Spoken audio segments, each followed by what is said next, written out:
സമാനതകളില്ലാത്ത വലിയ ദുരന്തത്തിന് കേരളം ഒരുപക്ഷെ കേരളം ഇതുവരെ കണ്ടിട്ടില്ലാത്ത ഏറ്റവും വലിയൊരു ദുരന്ത മുഹൂർത്തം തന്നെയാണ് നമ്മളുള്ളത്. ഇന്നിപ്പോൾ അതിൻ്റെ മൂന്നാം നാളാണ് എന്ന് പറഞ്ഞാൽ ഇന്ന് ഏറ്റവും ഈ തെരച്ചിൽ ഏറ്റവും ക്രൂഷ്യൽ ദിവസമാണെന്ന് പറയാം. അതിന് കാരണം ഈ മുണ്ടക്കൈ എന്ന് പറയുന്ന മേഖലയിൽ നമ്മൾ ഇന്നലെ ഏറ്റവും ഒടുവിൽ സംസാരിക്കുമ്പോൾ രക്ഷാസംഘത്തിൻ്റെ ദൗത്യസംഘ തലവൻ പറയുന്നുണ്ടായിരുന്നു, അവിടെ ഒരു LP സ്കൂളിന് താഴെ 3 മൃതദേഹങ്ങൾ കാണുന്നു, 2 മൃതദേഹങ്ങൾ കാണുന്നു, ഒരു വീടിന് ചുറ്റും 3 മൃതദേഹങ്ങൾ കാണുന്നു, വേറൊരു സ്ഥലത്ത് ഒരു മൃതദേഹത്തിൻ്റെ ഒരു ഭാഗം കാണുന്നുണ്ട്. അത് പുറത്തേക്കെടുക്കണം. അത് പുറത്തേക്കെടുക്കാൻ ഈ കോൺക്രീറ്റ് കട്ടർ പോലെയുള്ള സംവിധാനങ്ങൾ ആവശ്യമുണ്ട്. അപ്പോൾ ഈ സംവിധാനങ്ങളൊക്കെ ഇന്ന് മുണ്ടക്കയിലേക്ക് എത്തും എന്നാണ് നമ്മൾ കരുതുന്നത്. അതിന് അങ്ങനെ കരുതാനുള്ള കാരണം ഈ ബെയിലിപ്പാലം തന്നെയാണ്. ബെയിലിപ്പാലത്തിൻ്റെ പണി യുദ്ധകാലത്ത് ഏത് രീതിയിൽ സൈന്യം ജോലിയെടുക്കുമോ അതേ മട്ടിൽ രാത്രി പെരുമഴയത്തും വിശ്രമമില്ലാതെ ബെയിലിപ്പാലത്തിൻ്റെ പണി പൂർത്തിയായിക്കൊണ്ടിരിക്കുകയാണ്. ഇന്നലെ ഇതിൻ്റെ സാമഗ്രികൾ എത്താൻ അല്പം വൈകി. അത് കണ്ണൂരിൽ ഇറങ്ങി. കുറച്ചൊന്ന് വൈകാനുള്ള കാരണം പെരുമഴയും ദുഷ്കര സാഹചര്യവും കാലാവസ്ഥയും ഒക്കെ ആയിരുന്നു. എന്തായാലും സാമഗ്രികൾ എത്തിയ മുറയ്ക്ക് തന്നെ അത് ഏറ്റവും പെട്ടെന്ന് പണി പൂർത്തിയായി. ഇന്നിപ്പോൾ ഇന്ന് രാവിലെയോടുകൂടി തന്നെ അതിൻ്റെ പണി പൂർത്തിയാകുമെന്നായിരുന്നു അറിഞ്ഞിരുന്നത്. പക്ഷേ എത്ര വൈകിയാലും പരമാവധി ഉച്ചയോടുകൂടി ഇന്ന് ആ ബെയിലി പാലം പൂർണ്ണ സജ്ജമാകും, അത് പ്രവർത്തന സജ്ജമാകും. അതുവഴി എന്ന് പറഞ്ഞാൽ ഒരു സാധാരണ പാലം പോലെ തന്നെയാണ്. അതൊരു സാധാരണ പാലത്തിന് അതേ കരുത്തും ഒക്കെ ഉള്ള ഒരു പാലമാണ് ആ പാലത്തിൽ കൂടി ഒരുപാട് മണ്ണുമാന്തി യന്ത്രങ്ങളും JCBകളും ഈ മുണ്ടക്കൈ മേഖലയിലേക്ക് പോകുന്നു എന്നുള്ളതാണ് ഈ ദിവസത്തെ റെസ്ക്യൂ മിഷൻ്റെ ഏറ്റവും പ്രധാനപ്പെട്ട പ്രത്യേകത. ഞാൻ റിക്കവറി എന്ന വാക്ക് ഉപയോഗിക്കാത്തതിന് കാരണം, റെസ്ക്യൂ മിഷൻ എന്ന് തന്നെ പറയാൻ കാരണം, അവിടെ ഇപ്പോഴും നമ്മൾ നേരത്തെ ആ ശിരൂർ ദുരന്ത സമയത്ത് പോകുമ്പോൾ അവിടെ രക്ഷാദൗത്യ പ്രവർത്തകരൊക്കെ അവിടെ ഗ്രൗണ്ടിൽ പ്രവർത്തിച്ച പ്രവർത്തകരൊക്കെ പറയുന്നുണ്ടായിരുന്നു, പണ്ട് പല സ്ഥലങ്ങളും ഭൂകമ്പങ്ങളിലൊക്കെ കെട്ടിടങ്ങളുടെ അടിയിലൊക്കെ പെട്ട 1 മാസം കഴിഞ്ഞും ജീവനോടെ രക്ഷപ്പെടുത്തിയ 10-20 ദിവസം കഴിഞ്ഞ് ജീവനോടെ രക്ഷപ്പെടുത്തിയ അനുഭവങ്ങൾ ഒന്നല്ല ഈ പറയുന്ന ആ ദൗത്യസംഘത്തിൽപ്പെട്ട പലരും പറയുന്നുണ്ടായിരുന്നു. അപ്പോൾ അത് വലിയ പ്രതീക്ഷയെ ഉള്ളിങ്ങനെ നിൽക്കുകയാണ്. അപ്പോൾ ആ മേഖലയിലേക്ക് കടന്നു പോകുമ്പോൾ ഇന്ന് റിക്കവറി എന്നുള്ള റെസ്ക്യൂ മിഷൻ എന്ന് തന്നെ വാക്ക് തന്നെ ഉപയോഗിക്കുകയാണ്. അപ്പോൾ മുണ്ടക്കൈ മേഖലയിൽ കൂടുതൽ തെരച്ചിൽ നടക്കാൻ പോകുന്നു. ആ മേഖലയിലൊക്കെ കുറച്ചുകൂടി വ്യാപകമായി, കുറച്ചുകൂടി കാര്യക്ഷമമായി ഉള്ള പ്രവർത്തനം നടക്കാൻ പോകുന്നു. അത് കാര്യക്ഷമമെന്ന് പറയാൻ കാരണം, ഇന്നലെ പുഴ കടന്ന് ഈ ചെറിയ ഒരു മണ്ണുമാന്തി യന്ത്രവും ഒരു JCB ഇന്ന് 2 എണ്ണം അതിനുള്ളിൽ കടന്നിരുന്നു. അത് പോയപ്പോഴാണ് അവിടെ കൂടുതൽ മൃതദേഹങ്ങൾ കണ്ടെടുക്കാൻ കഴിഞ്ഞത് എന്നുള്ള ഇന്നലത്തെ കാഴ്ചയാണ്. ഷഫീദ് റാവുത്തർ കൂടി ചേരുന്നുണ്ട്. ഷഫീദ്, നമ്മളിപ്പോഴും റിക്കവറി എന്ന് പറയുന്നില്ല, റെസ്ക്യൂ എന്ന് തന്നെ പറയുകയാണ്. കാര്യം, പ്രാണൻ്റെ ഒരു തുടിപ്പ് എവിടെയെങ്കിലും ഉണ്ടാകുമോ എന്നതാണ് പ്രതീക്ഷ. അത് എത്രയും പെട്ടെന്ന് കരയിലേക്ക് എത്തിക്കുക, അല്ലെങ്കിൽ ജീവിതത്തിലേക്ക് കൈപിടിച്ചുയർത്തുക എന്ന് തന്നെയാണ് പ്രതീക്ഷ. ആ പ്രതീക്ഷയ്ക്ക് ഈ ബെയിലിപ്പാലം നൽകുന്ന ഊന്നൽ ചെറുതയല്ല ഷഫീദ്.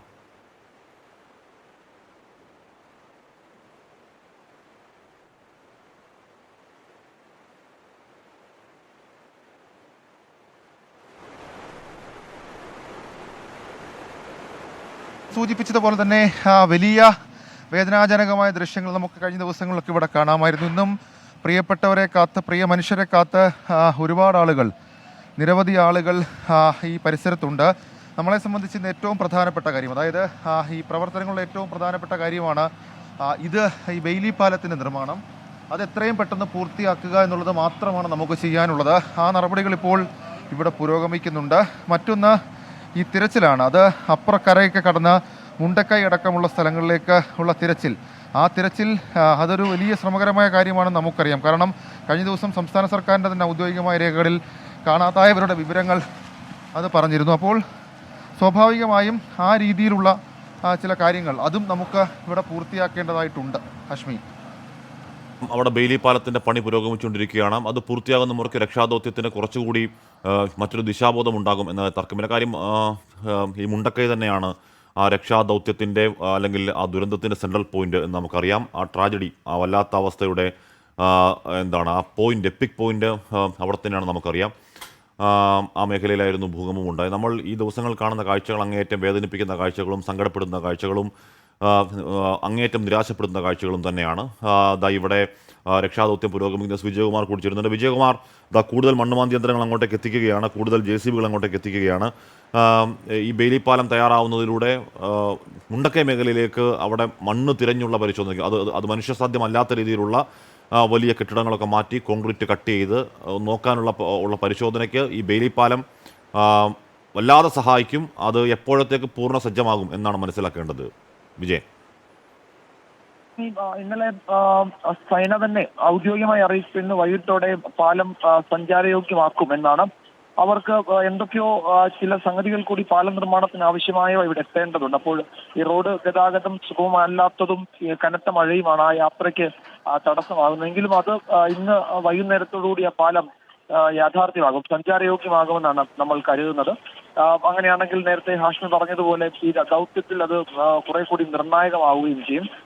എന്നാൽ ഈ ദൗത്യത്തിൽ ഏറ്റവും പ്രധാനം ഈ വാഹനങ്ങൾ ഈ അവിടേക്ക് കൊണ്ടുപോകുന്ന JCB അടക്കം എനിക്ക് തോന്നുന്നു ഇന്നലെ രാത്രിയിലും ഇന്നലെ രാവിലെ മുതലും JCBകൾ ഉൾപ്പെടെ വലിയ മണ്ണുമാന്തി യന്ത്രങ്ങൾ അവിടേക്ക് കൊണ്ടുപോകാൻ കഴിഞ്ഞിട്ടുണ്ട്. അത് അവിടെ എത്തുകയും ജോലി തുടങ്ങുകയും ചെയ്തിട്ടുണ്ട്. അപ്പോൾ ഇന്ന് മുണ്ടക്കൈ ഭാഗത്തു നിന്ന് തെരച്ചിലിന്റെ കൂടുതൽ വിവരങ്ങൾ പുറത്തു വന്നേക്കും. നമ്മൾ കൂടുതൽ ഏറ്റവും ശക്തമായ എന്ന് വെച്ചാൽ ഏറ്റവും എല്ലാ സംവിധാനങ്ങളും ഒരുക്കി തെരച്ചിൽ നടത്തേണ്ട ഒരു മേഖലയാണത്. അവിടെയാണ് ഏറ്റവും അധികം ആളുകളെ കാണാനില്ല എന്ന പരാതി അങ്ങനെ അത്തരം പരാതികളടക്കം ഉയരുന്നത്. ആ ഒരു മേഖലയിൽ ഇന്നത്തെ തെരച്ചിൽ അതുകൊണ്ട് തന്നെ നിർണായകമാണ്. റെഡ് അലേർട്ടാണ്. രാത്രി ഇടവിട്ട് മഴ പെയ്യുന്നുണ്ടായിരുന്നു. രാവിലെയും ഈ ഭാഗത്ത് മഴ പെയ്യുന്നുണ്ട്. മുണ്ടക്കൈ മേഖലയിലെ കാലാവസ്ഥാ സാഹചര്യം എന്താണെന്ന് പരിശോധിക്കണം. അവിടെയും മഴയുണ്ടായിരുന്നു ഇന്നലെ രാത്രി എന്നാണ് നമ്മൾ മനസ്സിലാക്കാൻ കഴിഞ്ഞത്. അവിടെ മഴ പെയ്യുമ്പോൾ ഉണ്ടാകുന്ന ഈ തെരച്ചിൽ അത് കുറച്ച് പ്രതിസന്ധി ഉണ്ടാകും. കാരണം അവിടെ മണ്ണ് ഇളകി നിൽക്കുകയാണ്. പലയിടത്തും രക്ഷാപ്രവർത്തകർക്ക് പോയി അത് നോക്കാൻ അവിടെ തെരച്ചിൽ നടത്താൻ പറ്റാത്ത സാഹചര്യമുണ്ട്. അവരുടെ ജീവന് കൂടി ഭീഷണിയാവുന്ന ഒരു അവസ്ഥയുണ്ട്. അതുകൊണ്ട് ആ മേഖലയിലെ തെരച്ചിലിന് മഴ ഒരു പ്രതിസന്ധി സൃഷ്ടിക്കും. വലിയ മഴയാണ് പെയ്യുന്നതെങ്കിൽ അത് ആ സമയത്ത് തെരച്ചിൽ നിർത്തിവെക്കേണ്ടിയും വരും. അതാണ് ആ ഭാഗത്തെ ഒരു ഏറ്റവും പ്രധാനപ്പെട്ട ഒരു ഭീഷണി നമ്മൾ നേരിടുന്നത്. പക്ഷെ ഇന്ന് ഈ പറഞ്ഞ കാലാവസ്ഥ അനുകൂലമാണെങ്കിൽ നമ്മൾ അവിടേക്ക് ആവശ്യത്തിന് മണ്ണുമാന്തി യന്ത്രം എന്ന് ആവശ്യത്തിനെന്ന് പറയുന്നില്ലെങ്കിൽ പോലും അത്യാവശ്യം ഇന്നത്തെ ഓപ്പറേഷന് പറ്റുന്ന തരത്തിലേക്കുള്ള സൗകര്യങ്ങൾ അവിടെ എത്തിച്ചിട്ടുണ്ട്. നമ്മൾ ഇന്നലെ രാത്രി ഒരു 10 മണിയോടെ ഈ മേഖലയിൽ നിന്ന് ചുരൽമലയിൽ നിന്ന് മേപ്പാടിയിലേക്ക് മടങ്ങി വരുമ്പോൾ വലിയ മെഷീനുകൾ അങ്ങോട്ട് പോകാൻ വേണ്ടി ലോറികളിൽ അങ്ങോട്ട് കൊണ്ടുപോകുന്നുണ്ടായിരുന്നു. അതൊക്കെ ചുരൽമലയിലും ആ പരിസര പ്രദേശങ്ങളിലും ഇനി ദിവസങ്ങളിൽ ഉപയോഗിക്കേണ്ടത് തന്നെയാണ്. ഇത് കൂടാതെ നമ്മൾ വെള്ളാർമല സ്കൂളിന്റെ ഭാഗത്തും വലിയ തോതിൽ മണ്ണ് വന്ന് അടിച്ചിട്ടുണ്ട്. അവിടെയും തെരച്ചിൽ നടത്തേണ്ടി വരും. അവിടെ മനുഷ്യ സാധ്യമായതൊന്നും അവിടെ ഇന്നലെ എല്ലാം ചെയ്തതാണ്. മനുഷ്യ സാധ്യമായതെല്ലാം ഇന്നലെ ചെയ്തതാണ്. അതിനപ്പുറത്താണ് അവിടുത്തെ പ്രശ്നങ്ങൾ. കാരണം അവിടെ വലിയ തോതിൽ പാറ വന്ന് അടിഞ്ഞിട്ടുണ്ട്. അതുപോലെ മരങ്ങൾ വന്ന് അടിഞ്ഞിട്ടുണ്ട്. അപ്പോൾ ആ പാറയും മരങ്ങളും അവിടെ തങ്ങി നിന്നതുകൊണ്ടാണ് യഥാർത്ഥത്തിൽ ഈ അത് താഴേക്ക് വരാതിരുന്നത്. എന്ന് വെച്ചാൽ നമ്മൾ പറയുന്ന ചൂരൽമലയിലേക്ക് അത് എത്താതിരുന്നത്. അതുകൂടി അവിടെ എത്തിയിരുന്നെങ്കിൽ ചൂരൽമല ഒരുപക്ഷെ നാമാവശേഷമായി പോയേനെയും എന്നാണ് അവിടെ ചെന്നപ്പോൾ നമുക്ക് മനസ്സിലാക്കാൻ കഴിഞ്ഞത്. അത്രയും ഭാഗത്തെ മണ്ണിനെയും കല്ലിനെയും വലിയ വലിയ മരങ്ങൾ വൻ മരങ്ങളെയും അവിടെ തടഞ്ഞു നിർത്തിയിരിക്കുകയാണ് ആ സ്കൂൾ പരിസരത്ത്. അവിടെ ഒരാൾ രണ്ടാൾ പൊക്കത്തിലൊക്കെ മണ്ണ് വന്ന് ആ സ്കൂളിന്റെ മുറികളിലൊക്കെ അടിഞ്ഞിട്ടുണ്ട്. അപ്പോൾ ആ ഭാഗത്ത് ഇന്ന് തെരച്ചിലിന് അവിടെയും കൂടുതൽ മണ്ണുമാന്തി യന്ത്രങ്ങൾ ആവശ്യമാണ്. അപ്പോൾ തെരച്ചിൽ ഒന്നിലധികം പോയിന്റിൽ വളരെ സജീവമായി നടത്തേണ്ട ഒരു ദിവസമാണ് ഇന്ന്. മണ്ണിനടിയിൽ ജീവന്റെ കണികയെങ്കിലും ഉണ്ടോ, ജീവന്റെ ഒരു തുടിപ്പെങ്കിലും ഉണ്ടോ എന്ന് അറിയണം. അത് വിശദമായി തന്നെ പരിശോധിക്കണം. ആ പരിശോധനയ്ക്ക് പറ്റുന്ന തരത്തിലുള്ള സാമഗ്രികൾ അവിടെ സജ്ജമായിട്ടുണ്ട്. അപ്പോൾ കാലാവസ്ഥ കൂടി അനുകൂലമാണെങ്കിൽ ഇന്ന് എവിടുന്നൊക്കെ വളരെ വിജയൻ ഇന്നലെ മുഖ്യമന്ത്രി പറയുന്നുണ്ടായിരുന്നു മുൻ മേജർ ജനറൽ ശിരൂർ ദൗത്യത്തിലുണ്ടായിരുന്ന ഇന്ദ്രപാലിൻ്റെ സഹായം തേടും, അദ്ദേഹത്തിൻ്റെ ഈ ഉപകരണ സഹായമൊക്കെ തേടുന്നതിൽ മുഖ്യമന്ത്രി പറയുന്നുണ്ടായിരുന്നു. അപ്പോൾ ആ സംവിധാനമൊക്കെ അപ്പോൾ ഈ മണ്ണിനടിയിൽ ശരീരോഷ്മാവ് വെച്ച് ജീവനോടെ ആരിലും ഉണ്ടോ എന്നൊക്കെ കണ്ടെത്താൻ കഴിയുന്ന സംവിധാനമായിരുന്നു അത്. അപ്പോൾ അതൊക്കെ എപ്പോഴത്തേക്ക് എത്തും എന്നറിയാവോ വിജയൻ? അവിടെ തെരച്ചിലിന് ഇന്ന് കൂടുതലായി അവിടെ എത്തിയിട്ടുള്ളത്. അപ്പൊ മണ്ണിനടിയിലെ മനുഷ്യ സാന്നിധ്യം മണത്ത് അറിയുന്ന സ്നിഫർ ഡോഗ്സിനെ അവിടെ കൊണ്ടുപോകുന്നുണ്ട്. മുണ്ടക്കൈ മേഖലയിലേക്ക് കൊണ്ടുപോകുന്നുണ്ട്. അതിന്റെ സേവനം ഇന്ന് അവിടെ ഉപയോഗപ്പെടുത്തുന്നുണ്ട്. ഡ്രോൺ പരിശോധന ഉണ്ടാകുമെന്ന് അറിയിച്ചിട്ടുണ്ട്. പക്ഷെ അത് Indrabalan, retired major general Indrabalan അദ്ദേഹത്തിന്റെ സംഘത്തിന്റെ ആണോ എന്ന് നമുക്ക് ഈ ഘട്ടത്തിൽ വ്യക്തമല്ല. അതെനിക്ക് തോന്നുന്നു അത് ഇവിടെ എത്തിക്കണമെങ്കിൽ ബംഗളൂരുവിൽ നിന്നാണ് അന്ന് അത് അവിടെ ഷിരൂരിലേക്ക് കൊണ്ടുവന്നത്. അത് അദ്ദേഹത്തിന്റെ പക്കൽ അതില്ല. അത് വേറൊരു സ്ഥലത്ത് നിന്ന് അസംബിൾ ചെയ്ത് കൊണ്ടുവരികയാണ് ചെയ്തത്. അപ്പോൾ അത് ഇന്ന് ഇവിടെ എത്തുക ഇന്ന് തന്നെ എത്തുമോ എന്ന് എനിക്ക് തോന്നുന്നില്ല. പ്രായോഗിക ഇപ്പോൾ വരുന്ന വാർത്ത Indrabalan 6:45 reaching Kozhikode 6:45 AM by IndiGo 709. Retired major Indrabalan അങ്ങോട്ടേക്ക് വരികയാണ്. അദ്ദേഹത്തിൻ്റെ ഈ ഡ്രോൺ സംവിധാനങ്ങളാണ് അത് ഫ്ലൈറ്റ് വഴി വരില്ല എന്നൊക്കെയായിരുന്നു അന്ന് പറഞ്ഞിരുന്നത്. അപ്പോൾ അതെത്താൻ സംവിധാനമുണ്ട്. അപ്പോൾ അത് സ്ഥിരീകരിക്കാം. റിട്ടയർഡ് മേജർ ജനറൽ ഇന്ദ്രബാലൻ്റെ ഡ്രോൺ സംവിധാനം അവിടെ പരിശോധന തുടങ്ങാൻ പോവുകയാണ്. അതിൻ്റെ എപ്പോൾ എന്നുള്ളതേ ഉള്ളൂ. പക്ഷേ അത് പരിശോധന തുടങ്ങും എന്നറിയുന്നു വിജയൻ. ഹാഷ്മി, എപ്പോഴും ഇന്നത്തെ തെരച്ചിൽ അത് ഉപയോഗിക്കും എന്ന് നമുക്ക് ഈ ഘട്ടത്തിൽ ഉറപ്പിച്ചില്ല. ഇന്നലെ നമ്മളോട് പറഞ്ഞത് ഈ ഡ്രോൺ സംവിധാനം ഇന്ന് തെരച്ചിലിനുണ്ട് എന്ന് തന്നെയാണ്. അപ്പോൾ അത് അവിടെ സാധാരണ ഉപയോഗിക്കുന്ന ജില്ലാ അഡ്മിനിസ്ട്രേഷന്റെ പക്കലുള്ള ഡ്രോൺ ആണ് എന്നാണ് നമ്മൾ കരുതുന്നത്. റിട്ടയർഡ് മേജർ ജനറൽ ഇന്ദ്രപാലൻ അദ്ദേഹം ഈ സിറ്റുവേഷൻ ഈ മേഖലയിൽ വന്ന് പരിശോധിച്ചതിന് ശേഷം അദ്ദേഹം കൂടുതൽ കാര്യങ്ങൾ ചെയ്യുമായിരിക്കും. അത് ഏതൊക്കെ തരത്തിൽ ഇവിടെ ഉപയോഗിക്കാൻ കഴിയും. ഇതൊരു വിശാലമായ ഒരു മേഖലയാണ്, വളരെ വിസ്തൃതമായ ഒരു ഭൂപ്രദേശമാണ്. അവിടെ അത് എത്രത്തോളം പ്രായോഗികമായി ഉപയോഗിക്കാൻ കഴിയും എന്നതൊക്കെ ഒരുപക്ഷെ ഒരു ഗ്രൗണ്ട് റിപ്പോർട്ടിന് ശേഷമായിരിക്കും അവർ ആ സംഘം തീരുമാനിക്കുക. അത് അന്ന് നമുക്കറിയാം ഷിരൂരിൽ അത് അതിനുവേണ്ടി എത്രയോ മണിക്കൂറുകൾ കാത്തിരിപ്പ് എന്നും അത് എയർലിഫ്റ്റ് ചെയ്യാൻ കഴിയാത്ത അവസ്ഥയുണ്ടായിരുന്നു. പിന്നീട് ട്രെയിനിലാണ് വന്നത്. അതും അപ്പോൾ അങ്ങനെ തന്നെയാണോ ഇവിടെ വരുന്നത്? അങ്ങനെയാണെങ്കിൽ ഇവിടെ അത് എങ്ങനെ കൊണ്ടുവരും എന്നതൊക്കെ പ്രധാനപ്പെട്ട പ്രശ്നമാണ്. അപ്പോൾ എന്തായാലും ഇന്ന് തെരച്ചിലിന് കൂടുതൽ സാങ്കേതിക സൗകര്യങ്ങളും യന്ത്രസാമഗ്രികളും ഉപയോഗിക്കുന്നുണ്ട്. അത് കുറെ കൂടി റിസൾട്ട് ഓറിയന്റഡ് ആകും എന്നാണ് കരുതുന്നത്. അപ്പോൾ നമ്മൾ പ്രതീക്ഷിക്കുന്നത് കനത്ത മഴ ഈ പകൽ പെയ്യാതിരുന്നാൽ ഈ അവിടെ നിന്നും മുണ്ടക്കൈ മേഖലയിൽ നിന്നും വെള്ളാർമലയിൽ നിന്നുമൊക്കെ തെരച്ചിലിന്റെ കൂടുതൽ വിവരങ്ങൾ പുറത്തു വരും. ഇന്നലെ ഒരു ഉച്ചവരെ വളരെ സജീവമായിരുന്നു കാര്യങ്ങൾ. ഉച്ചയ്ക്ക് ശേഷമാണ് മഴ ആ മേഖലയിൽ പ്രതിസന്ധി സൃഷ്ടിച്ചത്. ഒരു റെഡ് അലേർട്ട് സ്വഭാവത്തിലേക്ക് മഴ പെയ്തു. പിന്നീട് അത് റെഡ് അലേർട്ട് പ്രഖ്യാപിക്കുകയും ചെയ്തു വൈകുന്നേരം ആയപ്പോഴേക്കും. ഇന്നും റെഡ് അലേർട്ട് തന്നെയാണ്. അപ്പോൾ ഈ ദൗത്യത്തിന് വിഘാതമാവുന്നത് മോശം കാലാവസ്ഥയാണ്. ബാക്കി സംവിധാനങ്ങളൊക്കെ അവിടെ ഒരുക്കിയിട്ടുണ്ട്. ഇന്നിപ്പോൾ കുറെ കൂടി ഈ രക്ഷാപ്രവർത്തകരാണ് എന്ന് വെച്ചാൽ ദൗത്യത്തിന്റെ ഭാഗമായി പുറത്തുനിന്ന് എത്തുന്നവരെ അടക്കം അവിടെ അവർക്ക് കൂടി കുറച്ച് നിയന്ത്രണങ്ങളുണ്ട്. ആംബുലൻസുകൾ 25 ആംബുലൻസുകൾ മാത്രം മതി അവിടേക്ക് എന്നുള്ളതാണ് ജില്ലാ കളക്ടർ പറഞ്ഞത്. കൂടുതൽ ആംബുലൻസുകൾ അവിടെ എത്തുന്നതും ഈ റോഡ് ഗതാഗതത്തെ ബാധിക്കുന്നുണ്ട്. അപ്പോൾ ആംബുലൻസുകൾ 25 എന്ന നിലയിലേക്ക് അത് നിജപ്പെടുത്തുകയും ചെയ്യും.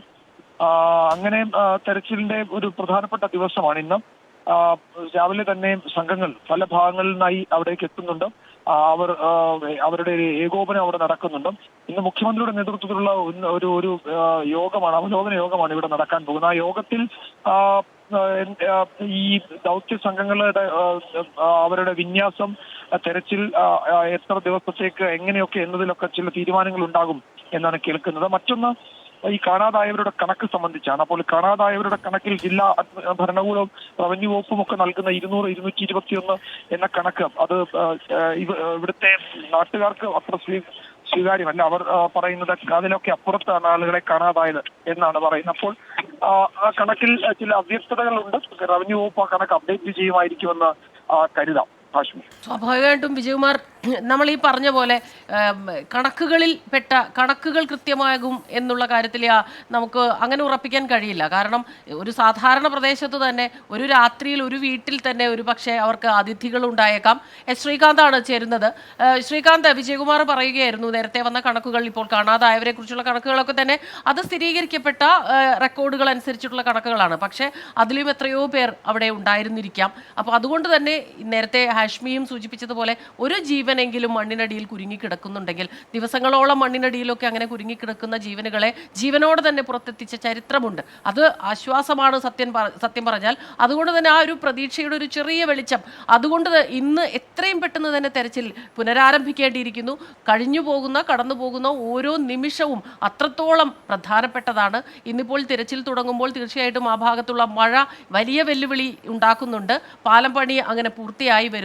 അതോടൊപ്പം തന്നെ കൂടുതൽ വാഹനങ്ങൾ, ഉപകരണങ്ങളൊക്കെ തന്നെ അങ്ങോട്ടേക്ക് എത്തിക്കാൻ കഴിയുമ്പോഴും കൂടുതൽ പേരോട് അനാവശ്യമായി അങ്ങോട്ടേക്ക് എത്തിക്കരുതെന്ന് പറയുന്നു. കൂടുതൽ വാഹനങ്ങൾ അങ്ങോട്ടെത്തിയാൽ, ആംബുലൻസ് ഉൾപ്പെടെ അവിടെ കൂടുതലെത്തിയാൽ ഒരു പക്ഷേ രക്ഷാദൗത്യത്തിന് അത് വലിയ പ്രശ്നമുണ്ടാക്കിയേക്കും. ശ്രീകാന്ത് ഇപ്പോൾ എവിടെയാണ് നിൽക്കുന്നത്? ഇന്നലെ മുണ്ടക്കൈ ഭാഗത്ത് നിന്ന് ശ്രീകാന്ത് എത്തിച്ച ദൃശ്യങ്ങളൊക്കെ തന്നെ അതിലെനിക്ക് തോന്നുന്നു ഒരു ആശ്വാസമായത് ആ കുഞ്ഞുമക്കളെ ഉൾപ്പെടെ അവർ ഒരുമിച്ച് നിന്ന് എല്ലാവരും കൈമാറി പുറത്തേക്ക് എത്തിക്കുന്നതിൻ്റെ, ജീവിതത്തിലേക്ക് അവരെ എത്തിക്കുന്നതിൻ്റെ ദൃശ്യങ്ങളാണ് ഒരല്പമെങ്കിലും ആശ്വാസം നമുക്കുണ്ടായത്.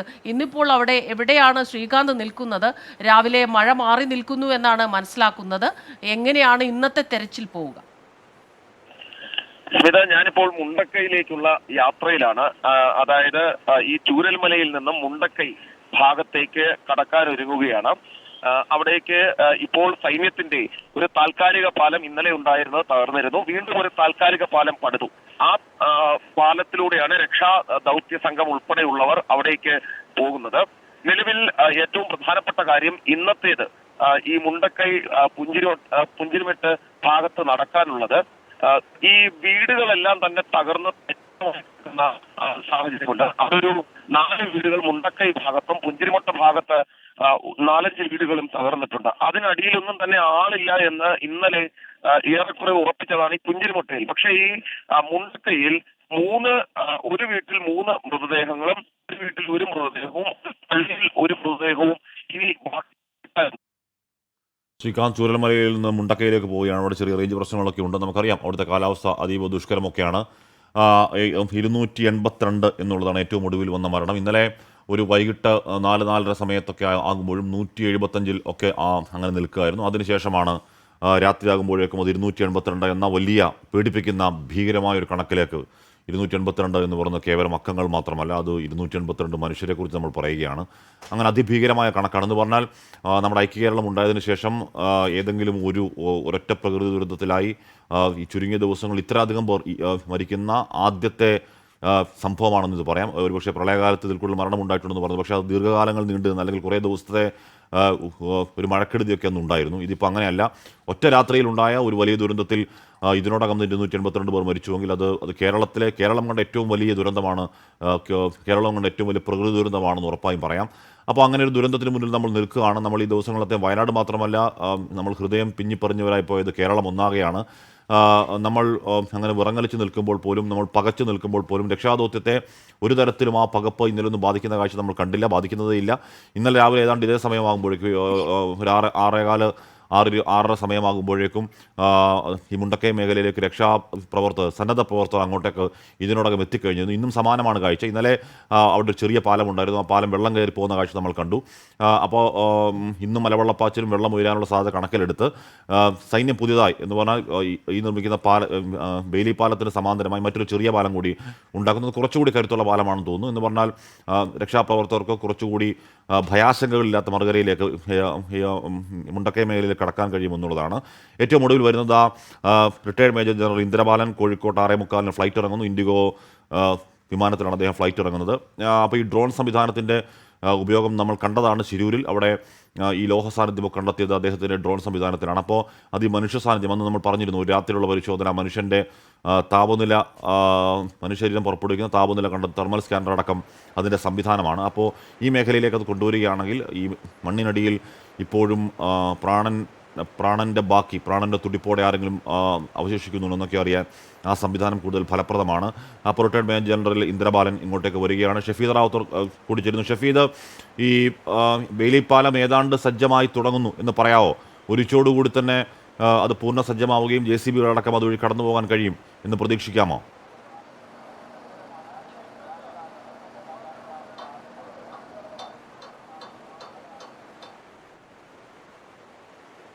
ശേഷം മാത്രമായിരിക്കും ഈ ബെയിലി പാലം പൂർണ്ണമായും നിർമ്മാണം പൂർത്തിയായെന്ന് നമുക്ക് പറയാൻ കഴിയുകയുള്ളൂ. കാരണം അശ്വി, നമുക്കറിയാം പ്രതികൂല കാലാവസ്ഥയുണ്ട്. മാത്രമല്ല കഴിഞ്ഞ ദിവസം ഇവരിവിടെ താൽക്കാലിക ആവശ്യത്തിനായി ഉപയോഗിച്ചൊരു പാലം അത് മുങ്ങിപ്പോകുന്നത് നമ്മൾ കണ്ടതാണ്. സമാനമായി മഴയ്ക്കിവിടെ കുറവൊന്നുമില്ല. ഇപ്പോൾ കഴിഞ്ഞ് ഒരു മണിക്കൂറായി കുറച്ച് ആശ്വാസമുണ്ടെങ്കിൽ കൂടി ഏതെങ്കിലും തരത്തിൽ അതൊരു പൂർണ്ണ ആശ്വാസം എന്ന് പറയാൻ നമുക്ക് കഴിയില്ല. അശ്മി, ഈ ദുരന്ത ഭൂമിയിൽ നമുക്ക് അടുത്ത മണിക്കൂറിൽ ചെയ്തു തീർക്കാൻ കഴിയുന്ന ഏറ്റവും പ്രധാനപ്പെട്ട കാര്യങ്ങളിലൊന്നാണ് ഈ ബെയിലി പാലം.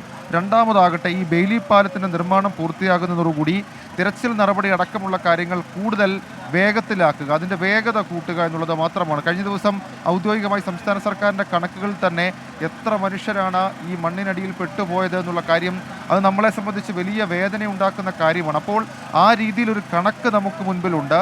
അപ്പോൾ അവസാന ജീവൻ്റെ തുടിപ്പ് വരെ ഏതെങ്കിലും തരത്തിൽ എവിടെയെങ്കിലും പെട്ടുപോയിട്ടുണ്ടെങ്കിൽ, അത് കൂറ്റൻ മൺകൂനകൾക്കോ പാറകൾക്കോ മരങ്ങൾക്കോ നടുവിൽ എവിടെയെങ്കിലും പെട്ടുപോയിട്ടുണ്ടെങ്കിൽ അത് കണ്ടെത്തുക എന്നുള്ളതാണ് നമ്മളെ സംബന്ധിച്ച് അടിയന്തരമായി ചെയ്യേണ്ട കാര്യം. പക്ഷേ ഇപ്പോഴും നമ്മൾ ഈ റോഡിലേക്ക് ഇങ്ങനെ കടന്നു വരുമ്പോഴും പ്രിയപ്പെട്ടവരെവിടെ എന്നുള്ള ചോദ്യവുമായി കരഞ്ഞു കലങ്ങിയ കണ്ണുകളുമായി കുറേയധികം മനുഷ്യർ ഭാഗത്തൊക്കെ നിൽപ്പുണ്ട്. അവരൊക്കെ പ്രതീക്ഷയിലാണ്.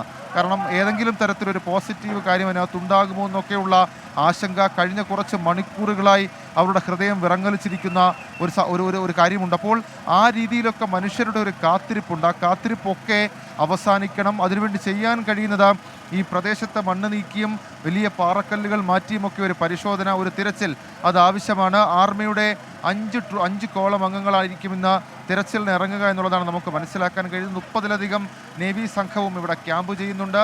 അതിനപ്പുറത്തേക്ക് ഏതാണ്ട് 300-ലധികം ഫയർഫോഴ്സ്, വനം വകുപ്പ്, പോലീസ് ഉദ്യോഗസ്ഥർ ഇവിടെയുണ്ട്. ഇപ്പോൾ നമുക്ക് ആ ദൃശ്യങ്ങളിൽ കാണാൻ സാധിക്കും, കഴിഞ്ഞ കുറച്ച് മണിക്കൂറുകളായി സൈന്യത്തിൻ്റെ, നമ്മുടെ ഇന്ത്യൻ ആർമിയുടെ വലിയ പരിശ്രമം ഈ ബെയിലി പാലം ഈ നദിക്ക് കുറുകെ അല്ലെങ്കിൽ ഇങ്ങനെ കുത്തിയൊലിച്ചൊഴുകുന്ന വെള്ളത്തിന് കുറുകെ ഇട്ടപ്പുറത്തേക്ക് കടക്കാൻ അവരുടെ വലിയ പരിശ്രമം അത് നമുക്ക് ആ ദൃശ്യങ്ങളിൽ കാണാൻ സാധിക്കും. അങ്ങനെ ആ രീതിയിൽ വലിയ തരത്തിലുള്ള ശ്രമം അത് രക്ഷാപ്രവർത്തനത്തിൻ്റെ ഭാഗമായി ഇവിടെ നടക്കുന്നുണ്ട്. ഇനി സർവകക്ഷി യോഗത്തിലും ഉദ്യോഗസ്ഥരുടെ യോഗത്തിലും മുഖ്യമന്ത്രി ഇതുമായി ബന്ധപ്പെട്ട ചില ആലോചനകൾ നടത്തും. ആവശ്യമെങ്കിൽ കൂടുതൽ അംഗങ്ങളെ ഈ രക്ഷാദൗത്യത്തിൽ ഉൾപ്പെടുത്തണമെന്നടക്കമുള്ള ആവശ്യം അത് സംസ്ഥാന സർക്കാർ തന്നെ കേന്ദ്ര സർക്കാരിനോടും ആർമിയോടുമൊക്കെ ഉൾപ്പെടുത്തുന്ന ഒരു സാഹചര്യമുണ്ട്. കഴിഞ്ഞ കുറച്ച് മണിക്കൂറുകളായി ജലപാനമില്ലാതായി മനുഷ്യർ. ഇന്ത്യൻ ആർമി അവർ ഈ ബെയിലി പാലം തീർക്കാൻ വേണ്ടിയിട്ടുള്ള വലിയ പരിശ്രമത്തിലാണ്, കഠിനാധ്വാനത്തിലാണ്.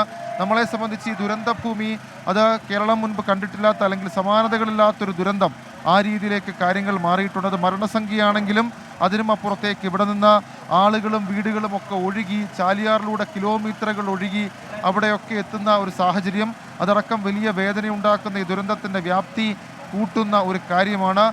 മരണസംഖ്യ ഇനിയും ഉയർന്നേക്കാം എന്ന് മുഖ്യമന്ത്രി തന്നെ കഴിഞ്ഞ ദിവസം പറഞ്ഞിരുന്നു. അപ്പോൾ ആ രീതിയിൽ തിരച്ചിലിനും അത്രയ്ക്കധികം പ്രാധാന്യം ഇവിടെയുണ്ട്.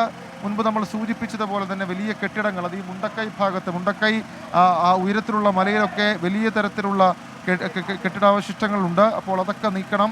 കാര്യമായ മണ്ണ് വന്നടിഞ്ഞിട്ടുണ്ട്, പാറക്കല്ലുകൾ വന്നടിഞ്ഞിട്ടുണ്ട്, ചെളിയുണ്ട്. അപ്പോൾ അതൊക്കെ നീക്കിയിട്ട് വേണം ഇവിടെ പരിശോധനകൾ നടത്താൻ. അപ്പോൾ അത് വലിയ പരിശ്രമമായി മാറുകയും ചെയ്യുന്നുണ്ട് ഹാഷ്മി. അതിനൊക്കെ അപ്പുറത്തേക്കാണ് ഇവിടുത്തെ മനുഷ്യരുടെ മനസ്സിനേറ്റ മുറിവ് മാറ്റുക എന്നുള്ളത്. ഒരുപാട് മനുഷ്യർ കരഞ്ഞ് നിലവിളിച്ച് ക്യാമ്പുകളിലുണ്ട്, ആശുപത്രിയിൽ പരിക്കേറ്റവരുണ്ട്. കഴിഞ്ഞ ദിവസം ഒരു കൈക്കുഞ്ഞിനെ അടക്കം എടുത്തുകൊണ്ട് നമ്മൾ ഈ താൽക്കാലിക പാലത്തിന് സമീപത്തു കൂടി ഓടുന്ന ദൃശ്യങ്ങളൊക്കെ നമ്മൾ വേദനയോടെ നോക്കിക്കണ്ടതാണ്, കേരളം വേദനയോടെ നോക്കിക്കണ്ടതാണ്. എന്തായാലും മറ്റൊരു അപ്ഡേഷൻ നമുക്ക് ഇതുമായി ബന്ധപ്പെട്ട് പറയാനുള്ളത് ഹാഷ്മി, ഷിരൂരിൽ, കർണാടകയിലെ ഷിരൂർ മണ്ണിടിച്ചിൽ നമ്മൾ കണ്ടതാണ്. റിട്ടയർഡ് മേജർ ജനറൽ ഇന്ദ്രപാലൻ അടക്കമുള്ള ആളുകൾ അല്പസമയത്തുള്ളിൽ കോഴിക്കോടെത്തും. കോഴിക്കോടെത്തിയതിനു ശേഷം അവർ ഇവിടേക്ക് വന്ന് അവരുടെ ഒരു ഡ്രോൺ പരിശോധന ഉൾപ്പെടെയുള്ള കാര്യങ്ങൾ അത് മനുഷ്യ സാന്നിധ്യം കണ്ടെത്താൻ നടത്തും എന്ന് അദ്ദേഹം ഔദ്യോഗികമായി തന്നെ അറിയിച്ചിട്ടുണ്ട്. അപ്പോൾ അദ്ദേഹവും ഏതാണ്ട് ഉച്ചയോടുകൂടിയൊക്കെ ഇവിടേക്ക് എത്താം. അങ്ങനെയാണെങ്കിൽ ആ രീതിയിലുള്ള പരിശോധനയും ഒരു പക്ഷേ രക്ഷാദൗത്യത്തിന് സഹായകരമായി മാറും. ആർമിയെ സംബന്ധിച്ച് അവർ 6 മണിക്ക് തിരച്ചിൽ തുടങ്ങും എന്നുള്ളതായിരുന്നു പറഞ്ഞത്. പക്ഷേ നേരത്തെ സ്മിത സൂചിപ്പിച്ചതുപോലെ ഇപ്പോൾ ഹാഷ്മി നമുക്ക് ആ ദൃശ്യങ്ങളിൽ കാണാൻ സാധിക്കും. അതായത് അവിടെ നിന്നൊക്കെ റെസ്ക്യൂ കഴിഞ്ഞ് വരുന്ന മനുഷ്യരെ താൽക്കാലിക പാലം വഴി ഇങ്ങോട്ടേക്കൊക്കെ കൊണ്ടുവരുന്ന ദൃശ്യങ്ങൾ അത് നമുക്ക് കാണാൻ സാധിക്കും. അപ്പോൾ അത്രത്തോളമാണ്. നേരത്തെ ഇങ്ങനെ ഉണ്ടാക്കിയ ഇതേ പാലം തന്നെയാണ് അപ്പുറത്ത് മുങ്ങിപ്പോകുന്നൊരു സാഹചര്യം ഉണ്ടായത്. ഇപ്പോൾ ആ മനുഷ്യരെയൊക്കെ അവിടെ നിന്ന് ഇവിടേക്ക് എത്തിക്കുകയാണ്. ആർമി ഉദ്യോഗസ്ഥർ കാര്യമായ ഒരു എഫേർട്ട് ഇതുമായി ബന്ധപ്പെട്ട് എടുക്കുന്നുണ്ട്. ഇനി നമ്മളെ സംബന്ധിച്ച് ഡ്രോൺ പരിശോധന ഉണ്ടാകും, അതിനോടൊപ്പം തന്നെ ആർമിയുടെ പരിശോധന ഉണ്ടാകും, രക്ഷാദൗത്യ സംഘത്തിൻ്റെ മറ്റംഗങ്ങളുടെ പരിശോധന ഉണ്ടാകും. എന്തായാലും വലിയ പ്രയാസകരമായിട്ടുള്ള അല്ലെങ്കിൽ ശ്രമകരമായിട്ടുള്ള കാര്യമാണ് നമുക്ക് ഇവിടെ നിന്ന് കാണാൻ കഴിയുന്നത്. അതിനപ്പുറത്തേക്ക് ഇതെങ്ങനെ ഈ ദൗത്യം നമ്മൾ പൂർത്തീകരിക്കുമെന്നുള്ളൊരു വലിയ വെല്ലുവിളി നമ്മളെ സംബന്ധിച്ചിട്ടുണ്ട്. കാരണം പ്രകൃതി അനുകൂലമല്ല, വലിയ തരത്തിൽ പ്രതികൂല സാഹചര്യത്തിൽ പോകുന്നുണ്ട്. ഈ കനത്ത മഴ എന്നതിനപ്പുറത്തേക്ക് കോടയും വലിയ തരത്തിൽ തടസ്സമുണ്ടാകുന്നുണ്ട്. രാവിലെ നമ്മൾ ഈ ഭാഗത്തേക്ക് വരുമ്പോൾ നമുക്ക് നമ്മുടെ വാഹനത്തിലിരുന്നുകൊണ്ട് പുറം കാണാൻ കഴിയാത്ത സാഹചര്യമുണ്ട്. അപ്പോൾ അങ്ങനെയുള്ള എല്ലാം നമുക്ക് വെല്ലുവിളിയാണ് ഹാഷ്മി, എല്ലാം നമുക്ക് പ്രതിസന്ധിയാണ് ഈ ദുരന്ത ഭൂമിയിൽ. അതിനെയൊക്കെ അതിജീവിച്ച് വേണം കഴിഞ്ഞ കുറച്ച് മണിക്കൂറുകളായി തുടരുന്ന രക്ഷാപ്രവർത്തനം അതിന്നും തുടരാൻ. നിലവിലിപ്പോൾ ഈ പാലം കഴിഞ്ഞ ദിവസം മുങ്ങിപ്പോകുന്ന സാഹചര്യം നമ്മൾ കണ്ടെങ്കിൽ ഇന്നത് ഇല്ല, കുറച്ച് ഇത് താഴ്ന്നിട്ടുണ്ട്. പക്ഷേ മുകളിൽ മലയിൽ വീണ്ടും മഴ നിർത്താതെ പെയ്താൽ അതിൻ്റെ ഇത് കൂടും, അതിൻ്റെ വ്യാപ്തി കൂടും, അതിൻ്റെ ഇത് കൂടും. അപ്പോൾ ആ രീതിയിലുള്ള വെല്ലുവിളികളും തടസ്സങ്ങളും ഇവിടെയുണ്ട്. പക്ഷേ ഈ ബെയിലി പാലം അത് പൂർത്തിയാകുന്നതോടുകൂടി നമ്മളെ സംബന്ധിച്ച് ആശ്വാസകരമാണ്. അപ്പുറത്തേക്ക് അല്ലെങ്കിൽ ഒറ്റപ്പെട്ടു പോയ അപ്പുറത്തെ ഒരു തുരുത്തായി മാറി അപ്പുറത്തേക്ക് നമുക്ക് പോകാം, നമുക്ക് നമ്മുടെ യന്ത്ര സാമഗ്രികൾ എത്തിക്കാം, JCBയും ഹിറ്റാച്ചിയും ഒക്കെ എത്തിക്കാം. അങ്ങനെ എത്തിച്ചു കഴിഞ്ഞാൽ അവിടെ നമുക്ക് തിരച്ചിൽ നടത്താം. ആ തിരച്ചിലിൽ കൂടുതൽ കാത്തിരിപ്പ്, അതായത് ഒരുപാട് മനുഷ്യരുടെ കാത്തിരിപ്പാണ്. ആ കാത്തിരിപ്പ് അവസാനിക്കുമെന്ന് പ്രതീക്ഷിക്കാം.